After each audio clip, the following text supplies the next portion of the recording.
Rain or shine, money don't buy charisma. Me, I just get my vibe. I get my vibe, oh, for life. Gucci, no go sell the swagger. That thing don't come overnight. It don't come overnight, yeah.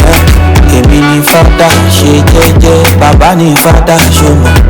Èmi don dada, Bàbá ni fada, ṣọmọ. Juice on nice, whiskey on the side. Word of advice, slow your roll, boy. Kelege mege, kelege mege, ooh. 4 years ago, I would have given myself the advice to take every opportunity, even if it's something that I didn't want to do, because you never know what can help you in the future. For my future self, go for everything and do what makes me happy, not other people. Although I'm happy with where I am right now, 4 years ago I would have advised myself to take school seriously and actually do all the work that they gave me and not choose assignments to do. But yeah, I'm still happy with where I am right now. And for the future, I'm hoping that I graduate from John Jay College and join the UN. I hope to one day own an airline, and I'm doing law because I want to help people. Yeah, I don't know which type of law I want to do yet, but my goal is to help my community, go back home and help my people and all people. I will be studying criminal justice, and for the future, I just want to make a change. I want to be able to give back and do events like this and have the funds for it. Yeah, so basically just give back to my community. My name is Piaji. I am president of the Smiling Coast Women Empowerment Network, and we are really excited to be having our second annual Celebrating Success to really honor our college and high school graduates. Al Hassan is the 2019 New York State Teacher Year of the Award, New York State Teacher of the Year. He was also named in 2017 as one of the top 50 outstanding educators in the world by the Barkey Foundation Global Teacher Prize. So everyone, please give a warm welcome to Al Hassan Susan. I will use my teacher voice. I think that's working out well at this point, yes? Congratulations to all the recent graduates, including 3 of my students who just graduated now. Let's give them all a huge round of applause. And Fatima was actually our salutatorian this year, so congratulations on that huge achievement. Okay. It is such an honor to be here for so many reasons. I mean, I love coming to New York City, but not in the summer.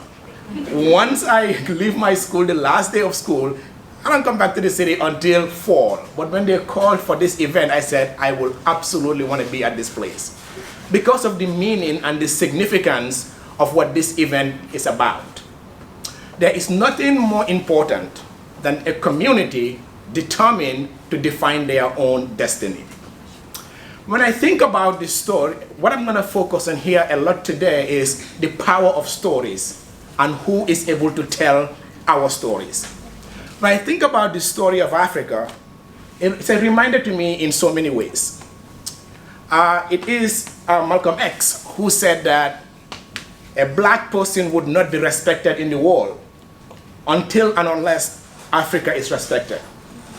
Now, when you think about that, Africa has produced 22 Nobel laureates. The 4 fastest growing economies in the world are in Africa. 1 in 3 African is in the middle class. Africa is one of the continents that has, in one country, in Rwanda, 63% of their parliament are female. In the US, it's 29%, which is a huge celebration based thanks to the 2018 elections. Now, when you think about all that achievement, and on top of that, by the way, we had 7 female presidents. Now, why is it that those stories are not usually told? Why is it that whenever you turn on TV, the story that's told about Africa is typically about poverty, war, and disease? It's a reminder to me about stories are based on power. And the power definition, the best one that I could think of, is the one from Chimamanda Adichie. She says that power is the ability not just to tell someone else's story, but to make it the definitive story of that person. And that is what has been done to Africa through Western literature over the past 600 years. It started in 1400 with John Locke, who in this country we celebrate as a champion for liberty and equality. But if you think about it, in reality, when he started writing about Africa, he says these are people without heads and breasts in their mouth. That started the story, that started the narrative of Africa. And you come to Richard Kibling, who says it is the white man's burden to civilize Africa. 600 years later, that narrative still continues. And unfortunately, our leaders also contribute to perpetuating that narrative by subjugating themselves to Western powers. And if you think about it, foreign aid is only 2% of Africa's GDP. Most African GDP is actually self-sustaining. But this idea of Africa being a charitable place is actually a myth, not a reality. So the reason I am so honored to be here is young women in the Bronx are taking in their own hands to change the narrative about their community and their culture. As a history teacher, it reminds me of the Japanese history in America. Japanese people started coming to America in 1891. That's when the first Japanese arrived. The first 50 years in America, they were at the bottom level of social class. They were farmers and they were fishermen. And because of that, they were not respected at all. But 2-3 generations later, and by the way, as a result of disrespect to Japanese community, that led to, in 1942, the internment of the Japanese people. But because of their descendants taking action through education, they became lawyers, they became doctors, they became engineers, they became social advocates. And as a result, they were able to coalesce and form a coalition which empowers them and their community. And as a result, when we think about Japanese people today, do we think about farmers? No. Do we think about fishermen? No. Who here makes fun of Japanese people today? Nobody. Why? Because they were able to come together to show America and the world that their community matters, because their community members are educated and are willing to take action for their community. And that is what's happening in this room. All the wonderful young ladies who stood here right now, graduating from Syracuse, from Princeton, from NYU, with law degree, engineering, doctor. If we are able to come together, we could change this narrative in a generation. And we could change the trajectory of our entire continent as well as our communities abroad. And we can do that because I'm an example of that. And I came to this country 18 years ago with basically nothing. $20, 2 pairs of pants and shirt. All I carried with me that day was hope and a promise of America. 18 years later, I stand here today, not to brag, but as New York's #1 teacher.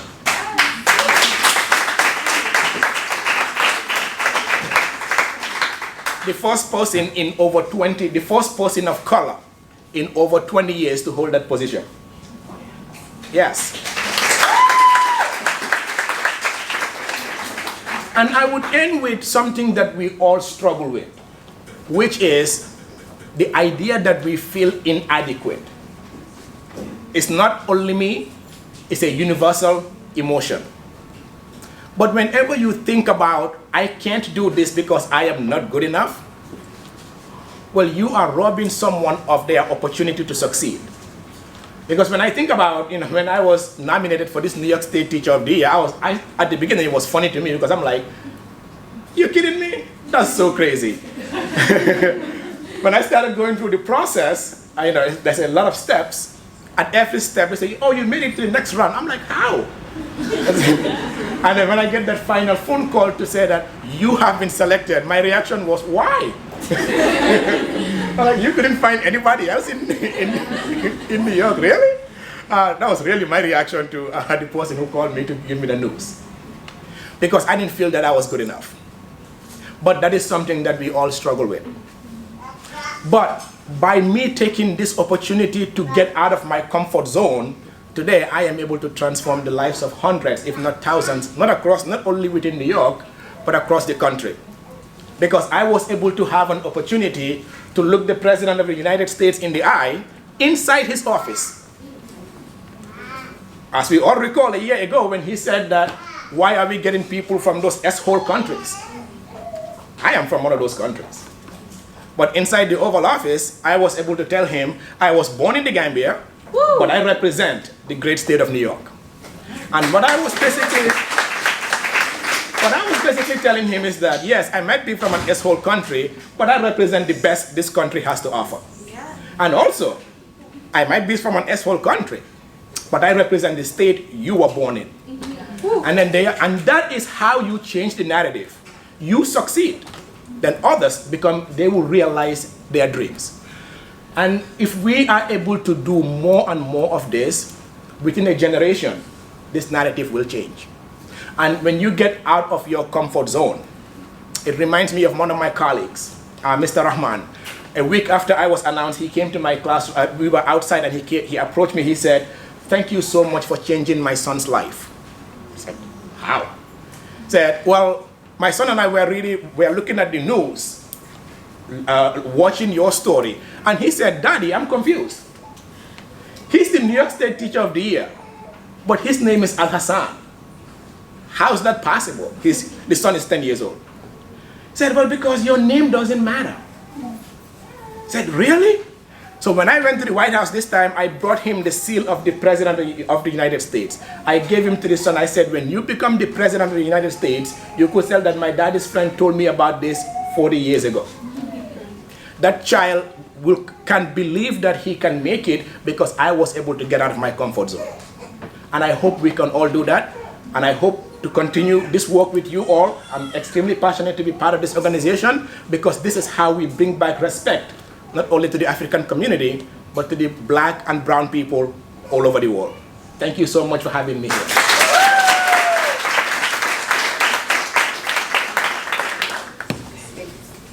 For those of you who don't know me, my name is Yuma, and I'm the founder and CEO of Yuma's Beauty. Yuma's Beauty is a natural hair care brand, and I started this brand when I was in high school.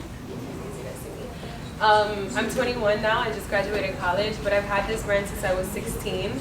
And of course it's always been developing, so this is not just something that like one day, like I kind of just, no. I had a problem myself. I was trimming my hair, I was wearing a lot of wigs, a lot of frontals. Like at that time, the Got2b glue stuff wasn't around yet, thank God. But we had like, you know the closures where they glued in like, what was it called? The invisible closures. You guys remember that? And they grew like little pieces like to your hair. That's what I had. So that really damaged my hair. Like I had long hair my whole life. And then I created this oil that actually works for me. So I started selling to my friends on Facebook. And then from there, it just boomed for me. So I was like, oh, people actually like my product. Like I have customers coming back and buying my product, so I must be doing something right. Then I graduated high school and I found my purpose, I found my passion. That's kind of what like I wanted to talk about today. Being that this is an event for like successful young African women, it's very important to find your passion and your purpose. So your passion and your purpose is what you are destined to do on this earth. It's what you love to do, what you are good at doing, and what you can help others accomplish. And this is not something that is easy to pinpoint, but when you do pinpoint it, the rest of the process or the path to success becomes a little bit more easier. After finding your passion and your purpose, you should have a vision. So you should kind of, in your head, have an idea of like what you want to do. You should, in your head, have an idea of how you want your future to look like, what kind of people you want to surround yourself with, which is something that I will touch base with in a little. And then after you've established your passion, your purpose, you have a vision for yourself and your future, then comes the hard work. And then comes the criticism, which I'll get to. But the hard work, of course, is finding out, all right, if I go here, that's going to take me here. If I surround myself with these type of people, then they can get me here. It's all about like envisioning your end goal. Criticism is always a part of everything. Everything that you do, whether it's good or bad, you're going to have criticism. I face criticism every single day, and I'm pretty sure that you guys do too. But when you have a vision, that criticism becomes louder, literally. So you have to have tough skin 24/7 everywhere you go. You have to always remember that people are gonna judge you, but people don't live your life and their feet are not in your shoes. So you just gotta do you. Criticism, of course, again, you just have to be strong in terms of that. You're gonna face that a lot. Breaking generational curses is another point that I really wanted to touch base on, being that we're like African Americans, like the real definition of African Americans, like we have two identities and two cultures. We're African and we're American, and African and American culture is like black and white. It's completely different. So like we're always caught in the middle.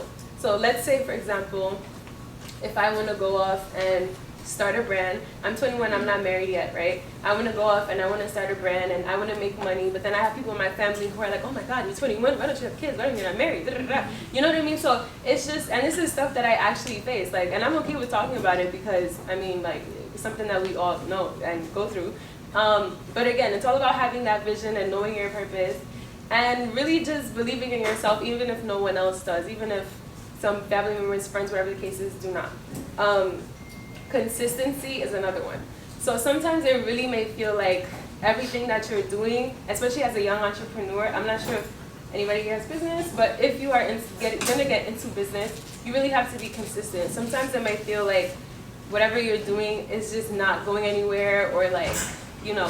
But unfortunately, the one thing we cannot control in life is time. God controls that, but what you can control is hard work and being consistent. Always looking for opportunities to go after your vision, go after your goal, whatever you feel like your purpose in life is. In terms of business, for me, it's always looking for opportunities. For example, I got my brand into Columbia Business School, and they've offered me capital, business advisor, financial advisor. If you guys need help, like developing your brand or advice, you can find me. I don't mind helping you guys out. But you know, just things like that, like looking out for other people who can help you get to your vision. So staying consistent, always remembering the goal. Also, keeping a very positive environment is very important. So surround yourself with people who are either where you want to be at or who are on their way to, like, you know, who you can just share common goals with. Really, if you're around people who are bringing you down, if you're around people who aren't really doing anything with their lives, you might be impacted and affected by that. So it's really important to stay positive yourself and keep a positive environment around you. Which is why what you're doing is amazing. So everybody just give a round of applause. All of us. Organizations like this are very well needed. And as far as my brand right now, I got my products into the beauty supply store on 125th, and my products can also be purchased online on my website. So contact me. And some of you will be really lucky today and walking away with some of Yuma's awesome natural hair care product. But we'll save that for the end. Also want to give a shout out to Mamasa Jawara. She has donated some hijab. Mamasa, you want to say a few words about what you do? I'm the founder of MJ Collections. Well, this wasn't planned. I didn't know I had to come here, so yeah, I'm nervous right now, and I feel like I'm about to. No, you're fine. You're good. Yeah, but anyway. Okay. So I started my modest collection in like my junior year of high school, or like toward the ending of sophomore year. But I just graduated high school, so it wasn't that long ago. But what should I say? What's your Twitter handle or Instagram? People should Well, follow. my Instagram is MJ Collections. It's not that hard to find me, or you could just look up Mamasa. And also I have a YouTube to help people learn how to start their business, or like, you know, all the, like Yuma said, like there's a lot that comes with business. Like people talk a lot, you know, especially the way business is right now, like everyone's getting into it. It's a lot of like competition, and you want to remain positive throughout all of that, because people will try to bring you down. But in the end, if you're a winner, like you're going to remain a winner, because period. Yeah. All right. Let's get it.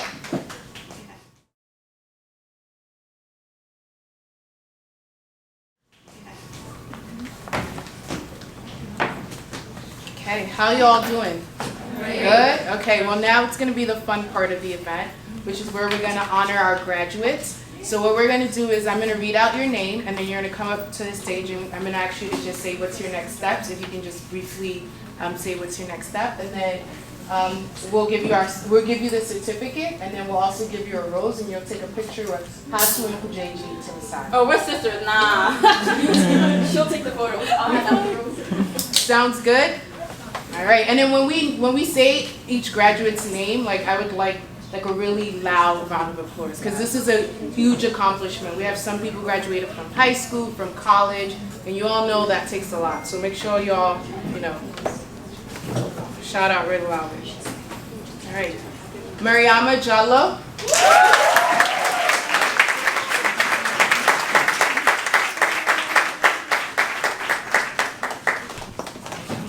And Mariama, what are your next steps? Oh, hi guys. I'm planning to go to BMCC. Great, awesome.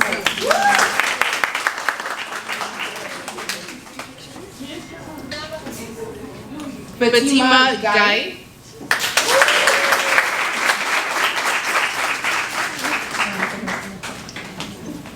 And Fatima, what's your next steps? So I got accepted to Borough College, so I'm planning to study international business. All right, awesome.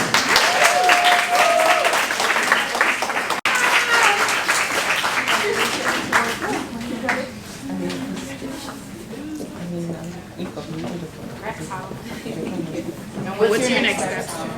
Well, for right now, I'm currently on a break, so I don't have a plan. So, yeah. That's important.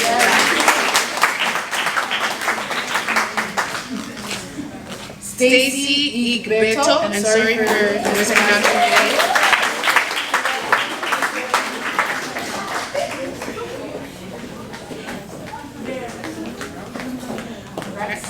What's your next step?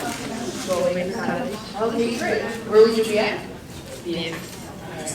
Congratulations.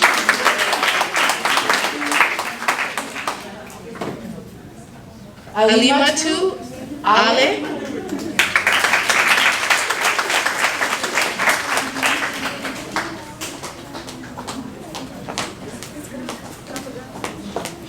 Congrats, Alimatu. What's your next? All right. Congratulations. Binta Sumbunu.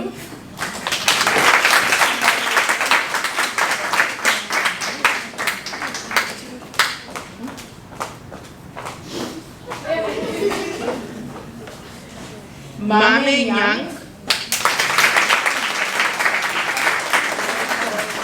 Congrats, Mame. What's your next step? I will be going to BMCC. All right, awesome.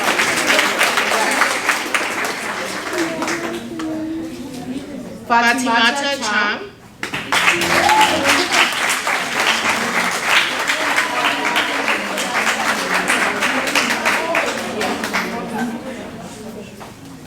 And Fatimata was actually featured on the News 12 Wrong series.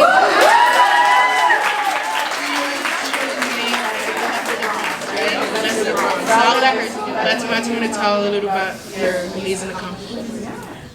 So this year, I was selected as a 2019 Coca-Cola Scholar. And there's 150 of us in the country. We're all high school students, and we get a $20,000 scholarship to attend college. And along with that, I also got other scholarships like Burger King, National Honor Society.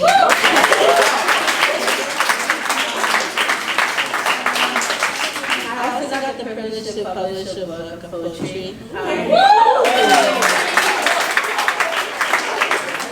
It's titled Perfectly Imperfect. It's on Amazon if you want to purchase it.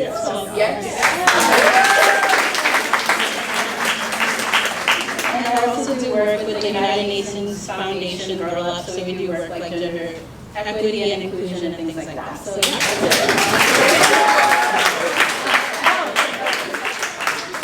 I'm going to be attending Lafayette College in the fall.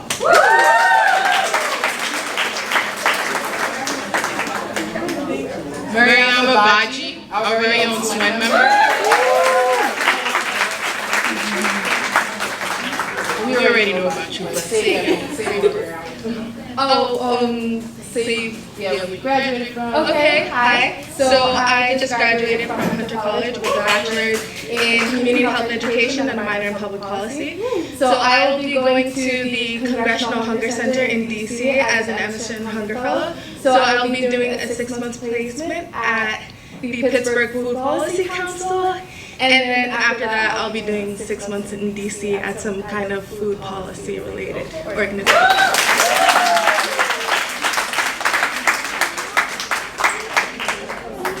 Umukaba, also our very own SCWEN member.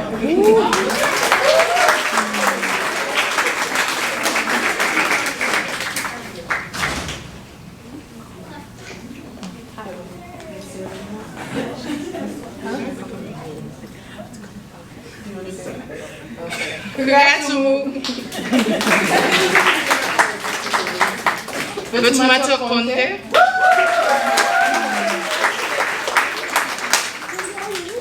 You want to say what you're doing next? I'm going to Neiman and majoring in biology.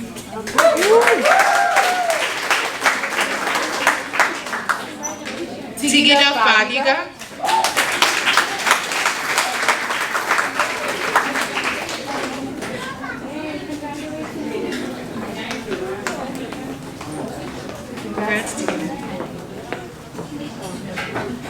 My name is Tigira. I just currently graduated from Kilwa International High School, and I will be attending government college, majoring in education and science.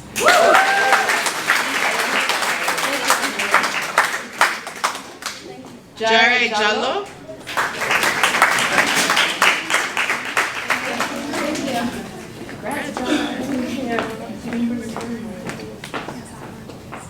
Hey, my name is Jara. I just graduated from City College with a Bachelor of Political Science.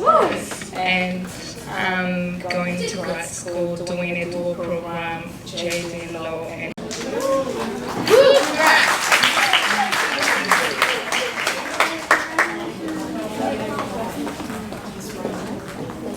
My name is Makfira. I just graduated from Kilwa International High School, and I'm going to attend Government Community College, and my major is liberal arts, math, and science.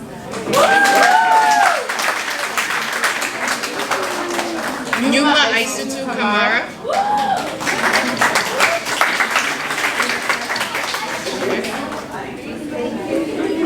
I graduated from Arts High School in Newark, New Jersey. I'll be attending Franklin and Marshall College.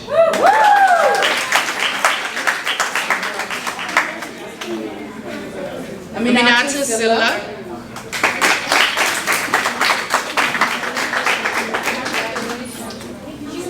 She stepped out. Okay. Okay. Mamasa Chawara.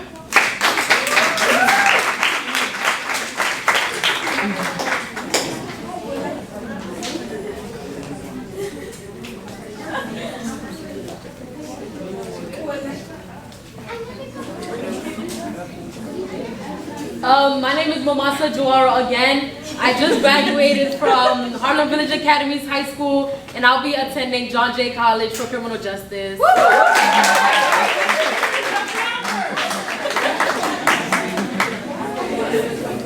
Bintu Sumbunu. Is there anyone in the room who's a graduate that we didn't call? And is Aminata Silla back in, or when you were walking, you graduated? I graduated from Maine. Oh, okay, congrats. You want to say a little more about it? We'll make sure to give you a certificate by the end. I graduated college in May with a bachelor's in science from Mercy College. And I plan to take a break because I'm so tired of school. And I'm just ready to get the bag, so my brand is priority right now. Congrats. Aminata Silla? She's going to come.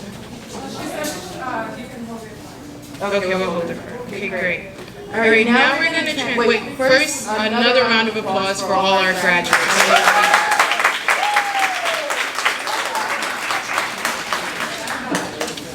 All right, now we're going to transition into our closing keynote speaker, who is Howard Tunkara. Howard Tunkara is a Gambian American aspiring pediatric specialist currently in her 4th year of medical school at Quinnipiac University in Connecticut. With strong roots in the Bronx, she works with the New York City Department of Health in evaluation of public health interventions. She has served 2 years as a regional pre-med liaison with the Student National Medical Association and continues to seek opportunities to recruit others in the pursuit of a career in medicine.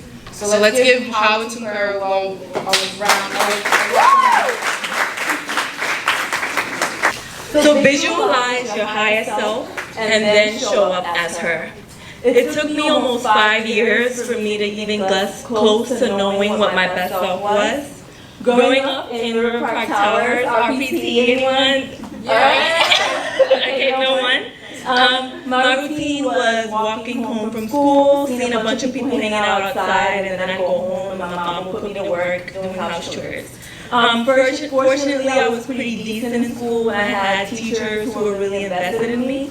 And in high school, I was still pretty innocent and pretty much still nerdy. So I did all the things that were expected of me. I did what I had to do at home and I went to school. But in college is really when the cultural and sort of my aspirations sort of began to clash. As I started to study for classes, especially hard ones like calculus, I decided not to study at home. So what that meant was I spent less and less time at home doing chores. I'm so sorry, I know it's echoing and my voice is not that loud. Or maybe it is, we'll try. I basically spent less and less time at home doing chores. And what this meant was I was kind of deviating from sort of the cultural norms for my family.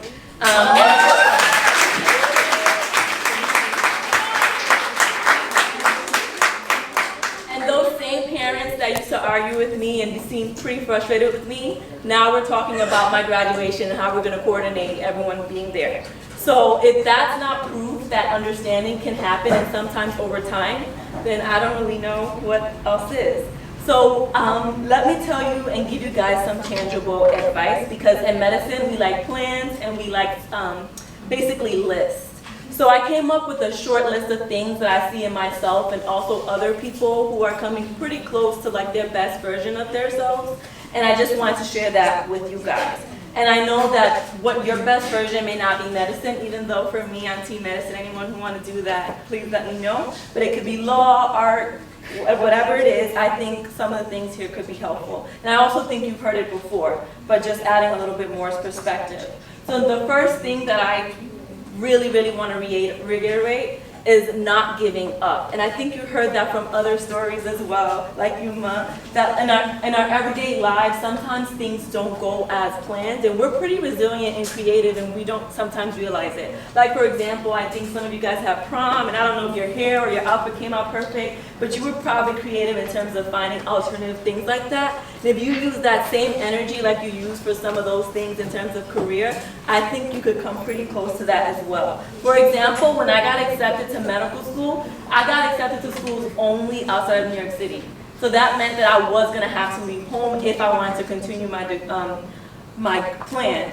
And that, thinking about how to have that conversation with my parents was one of the hardest things ever. It took so much strength in me to even just start the conversation. I thought that they were going to be so mad at me, they're going to tell me no. My dad was probably going to just tell me either stay or you're not going to talk to you.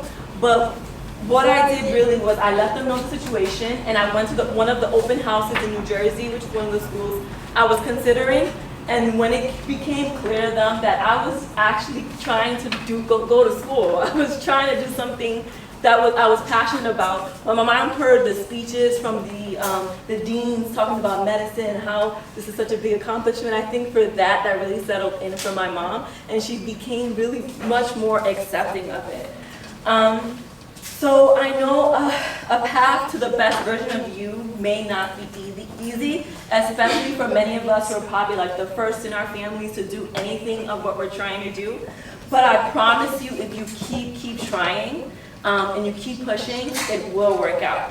And another thing that I also think was already discussed was finding what I call them allies, but really just people who support you, people who tell you you're the best, people who tell you that you're great.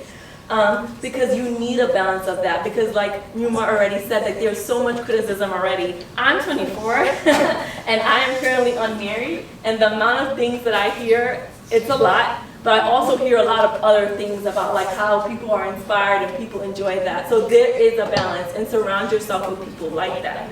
Another thing is being strategic, because as I sort of started with, your best version of what you are, that's one thing, but how you're gonna get there is another. And we already talked about you're here and you're surrounded with a lot of people who are already on a path to something. So networking, finding out what they did, who they spoke to, if they can help you, but if they can't, trying to mimic that. And also, not just listening, but really doing, because I know sometimes it's really about the hard work. It's really like the struggle and just being willing to go through that. So really, really work for that and having a plan A, B, or C if you can.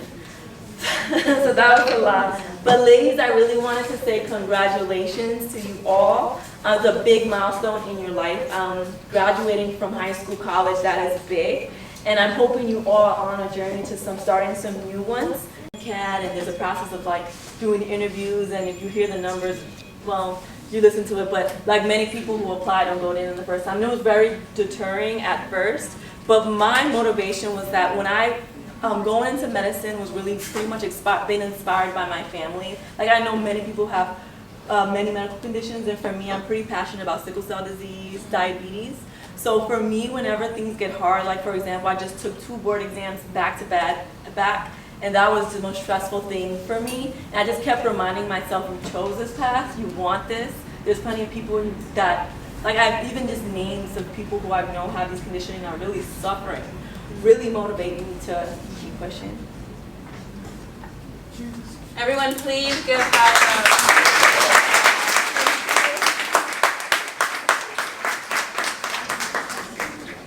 Howard reminds us that it's really important to have people like her in the medical field who are compassionate, who are patient, and who also understand our community struggles, right? How many of you wish that you had a doctor who looked like you, right? Who maybe understood some of your cultural or your religious practices and could give you a comprehensive healthcare that took into fact who you are, where you're from, right? Because diet, culture, tradition, they all impact how we live in this world. So we're really grateful to have someone like you in this field, and we hope that you continue to succeed. So everyone give everyone here a really good round of applause.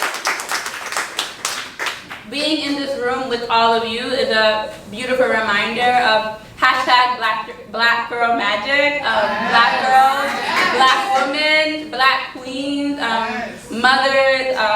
We are, I would say women are the epitome of human existence. That just is. Sorry guys.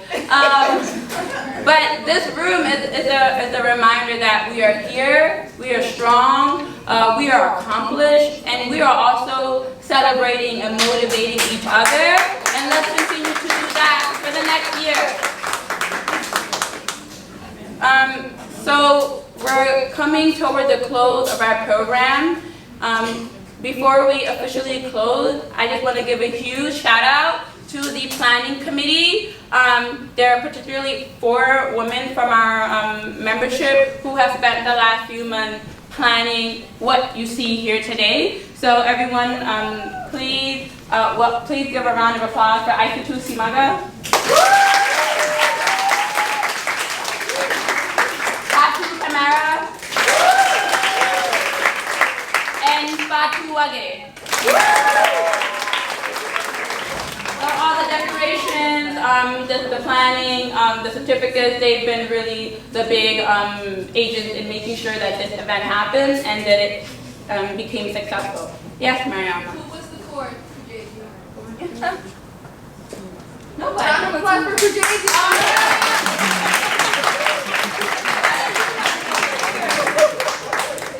But SCWEN, we are deeply committed to this work.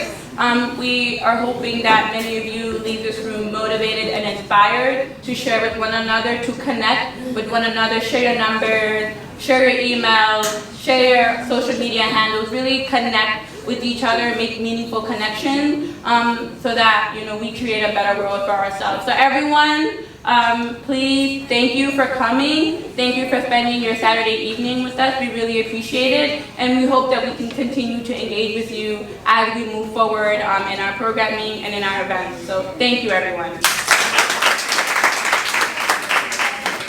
So before we leave, we're just going to do our surprise raffles for some great giveaways. And then after that, if you are a 2019 graduate, please come up to the front with our keynote speakers. We're going to take a beautiful group photo. And then the rest of you, please feel free to get some more food, connect with each other. We have a little bit of time for you guys to mingle and connect with each other as you make your way out. So thank you.